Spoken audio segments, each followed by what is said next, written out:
Praise the lord. ఈరోజు దేవుని వాగ్దానము, నా యందు నిలిచియుండుడి, మీ యందు నేనును నిలిచియుందును. తీగ ద్రాక్షావల్లిలో నిలిచి ఉంటేనే గాని తనంతట తానే ఏలాగు ఫలింపదో, అలాగే నా యందు నిలిచి ఉంటేనే కానీ మీరును ఫలింపరు.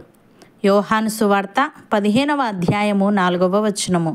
సహోదరి సహోదరులారా, ఈ వాక్యంలో యేసయ్య తనకు మరియు తన శిష్యులకు మధ్య ఉన్న సంబంధాన్ని మరియు ఆధ్యాత్మిక ఫలాలను పొందేందుకు ఆయనలో నిలిచి ఉండడం యొక్క ప్రాముఖ్యతను వివరించాడు.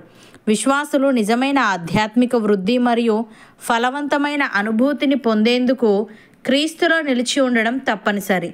తీగే ద్రాక్షవల్లిలో నిలిచి ఉండడం అనేది క్రీస్తు మరియు ఆయన శిష్యుల మధ్య ఉన్న సన్నిహిత సంబంధాన్ని, అలాగే ఫలింపు కోసం ఆయన మీద ఆధారపడడాన్ని సూచిస్తుంది. తనలో నిలిచి ఉంటే వారు బహుగా ఫలిస్తారని, తనతో సన్నిహిత మరియు స్థిరమైన సంబంధం ద్వారా మాత్రమే శక్తివంతమైన ఫలవంతమైన క్రైస్తవ జీవితం సాధ్యమవుతుందని యేసయ్య తెలియజేశాడు.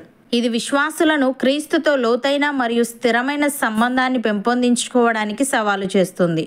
భక్తుడు ఈ విధంగా అంటున్నాడు: మీరు ప్రభు అయిన క్రీస్తు యేసును అంగీకరించిన విధముగా ఆయన యందు వేరుపారిన వారై ఇంటి వలె కట్టబడుచు, మీరు నేర్చుకొనిన ప్రకారముగా విశ్వాసమందు స్థిరపరచబడుచు, కృతజ్ఞతాస్థుతులు చెల్లించుటయందు విస్తరించుచు ఆయన యందుండి నడుచుకొనుడి. ఆయనను అనుసరింపక మనుష్యుల పారంపర్యాచారమును అనగా ఈ లోక సంబంధమైన మూల పాఠములను అనుసరించి మోసకరమైన నిరర్ధక తత్వజ్ఞానము చేత మిమ్మును చెరపట్టుకొని పోవువాడెవడైనా ఉండునేమో అని జాగ్రత్తగా ఉండుడి.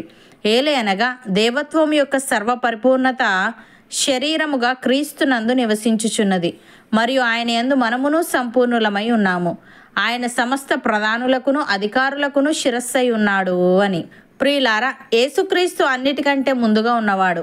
ఆయనే సమస్తమునకు ఆధారభూతుడు. సంఘము అను శరీరమునకు ఆయనే శిరస్సు. ఆయనకు అన్నిటిలో ప్రాముఖ్యము కలుగు నిమిత్తము ఆయన ఆది అయి ఉండి మృతులలో నుండి లేచుటలో ఆది సంభూతుడాయను.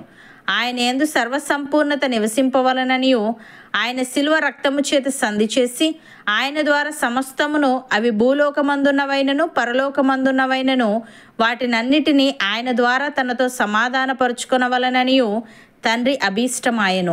మరియు గతకాలమందు దేవునికి దూరస్తులను, మీ దుష్క్రియల వలన మీ మనస్సులో విరోధ భావము గలవారునై ఉండిన మిమ్మును కూడా తన సన్నిధిని పరిశుద్ధులుగాను నిర్దోషులుగాను నిరపరాధులుగాను నిలవబెట్టుటకు ఆయన మాంసయుక్తమైన దేహమందు మరణము వలన ఇప్పుడు మిమ్మును సమాధానపరచును.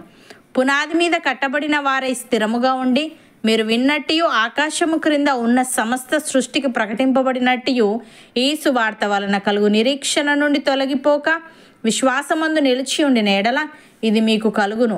అపోస్తలుడైన పౌలు తెస్సలోనికైలకు వ్రాస్తూ ఈ విధంగా అంటున్నాడు: మెట్టుకు సహోదరులారా, మేము ప్రభువైన యేసు ద్వారా మీకు ఇచ్చిన ఆజ్ఞను మీరు ఎరుగుదురు. కాగా మీరేలాగు నడుచుకొని దేవుణ్ణి సంతోషపరచవలెనో మా వలన నేర్చుకున్న ప్రకారముగా మీరు నడుచుకొనుచున్నారు.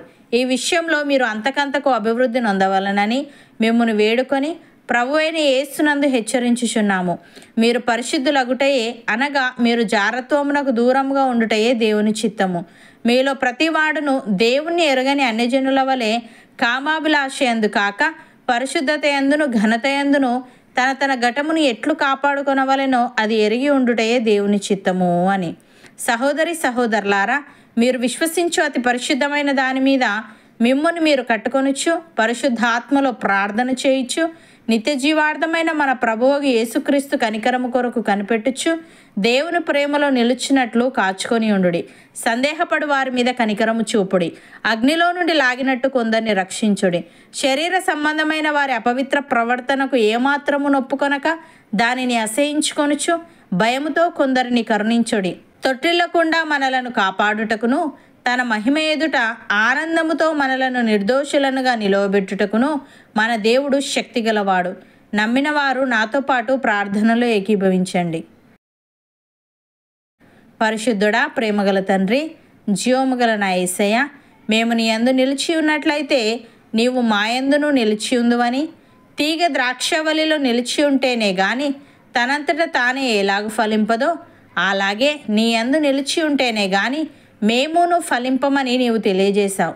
దేవా, మేము నీతో సన్నిహిత మరియు స్థిరమైన సంబంధం కలిగి ఉంటూ నీలో బహుగా ఫలించే వారముగా ఉండుటకు సహాయము దయచేయమని, మేము నిన్ను అంగీకరించిన విధముగా నీ యందు వేరుపారిన వారమై ఇంటి వలె కట్టబడుచు మేము నేర్చుకొనిన ప్రకారముగా విశ్వాసమందు స్థిరపరచబడుచు కృతజ్ఞతాస్థుతులు చెల్లించుటయందు విస్తరించుచు నీ యందుండి నడుచుకొనుటకు కృపచూపమని తొట్టిల్లకుండా మమ్ములను కాపాడి నీ మహిమ ఎదుట ఆనందముతో మమ్ములను నిర్దోషులనుగా నీవే నిలవబెట్టమని యేసుక్రీస్తు నామమున ప్రార్థిస్తున్నాము తండ్రి. ఆమెన్.